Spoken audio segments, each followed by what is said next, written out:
Hello everybody, welcome to my channel. ఈ వీడియోలో నేను యూస్ కేస్ ఎలా రాయాలి, యూస్ కేస్ రాయడానికి స్టాండర్డ్ ఫార్మాట్ ఏంటి అనేది ఒక చిన్న ఎగ్జాంపుల్తో మీకు ఎక్స్ప్లెయిన్ చేస్తాను. మీరు ఇదే స్టాండర్డ్ ఫార్మాట్ని సేవ్ చేసుకోవచ్చు.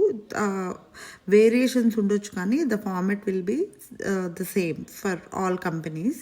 So I will explain you with this small example. So use case నేను ఇక్కడ ఒక ఎగ్జాంపుల్ తీసుకున్నానండి. Withdrawing the money from the bank అనే ఎగ్జాంపుల్ నేను తీసుకున్నాను. So this is the standard format and I will explain you the each line. Use case number మనం ఇస్తాము and use case title ఇక్కడ వచ్చేసి withdrawing the money. And the first step వచ్చేసి goal in contacts, మనం goal define చేయాలి. So this use case allows a card holder who is not the customer of the bank to withdraw money if his or her account limit allows it. Okay, ఒక person ఏటీఎంలో money draw చేయాలనుకున్నాడు. అయితే X అనే బ్యాంక్లో వాడి account ఉంది, కానీ why అకౌంట్లో money draw చేయాలనుకున్నాడు.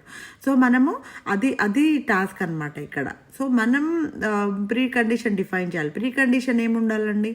So existing condition which మనం యాక్షన్ పర్ఫామ్ చేయడానికి ఎగ్జిస్టింగ్ కండిషన్ ఏంటి అంటే దట్ ఏటీఎం ఈజ్, తను వెళ్ళి విత్డ్రా చేయాలనుకున్న ఏటీఎం ముందైతే స్టాక్లో ఉండాలి.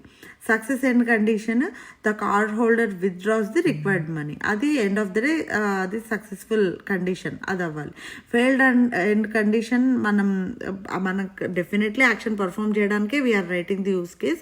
సో ఫెయిల్డ్ ఎండ్ కండిషన్స్ ఇక్కడైతే ఏమి లేవు, అన్లెస్ అఫ్ కోర్స్ ఉంటాయి కొన్ని, ఏటీఎం సర్వీస్లో లేకపోవడం ఆర్ ఎల్స్ ఆ బ్యాంక్ కొంచెం అదర్ బ్యాంక్ కస్టమర్స్ని ఎలో చేయకపోవడం, అవన్నీ failed end conditions. But we're not defining here because there are no risks involved అన్నప్పుడు some times it is allowed to అది బ్లాంక్గా ఉంచేయొచ్చండి. ప్రైమరీ యాక్టర్ అంటే కార్డ్ హోల్డర్. ఇక్కడ యాక్షన్ ఎవరైతే ఈ సో యాక్షన్ పర్ఫామ్ చేస్తున్నారో వాళ్ళు primary holder. So the person who is withdrawing the money is called the primary actor. Secondary actor, the ATM or bank. Other factors, whoever are involved to do this are called secondary actors. Trigger ఏంటి? The immediate action which has to be performed. Immediate action అంటే ఈ so and so సిచ్యువేషన్లో immediate action, the card holder introduces the card in the ATM. Money withdraw చేయడానికి చేస్తారు, card introduce చేయడం is called the immediate action which he is performing. Okay, అది ఇవైతే mandatory steps.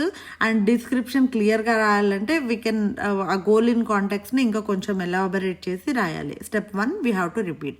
Extensions and variations, ఒకవేళ ఏమైనా conditions extra define చేయాలనుకుంటే we can write in extensions or variations. Otherwise the format is same, మీరు ఇది save చేసుకోవచ్చు.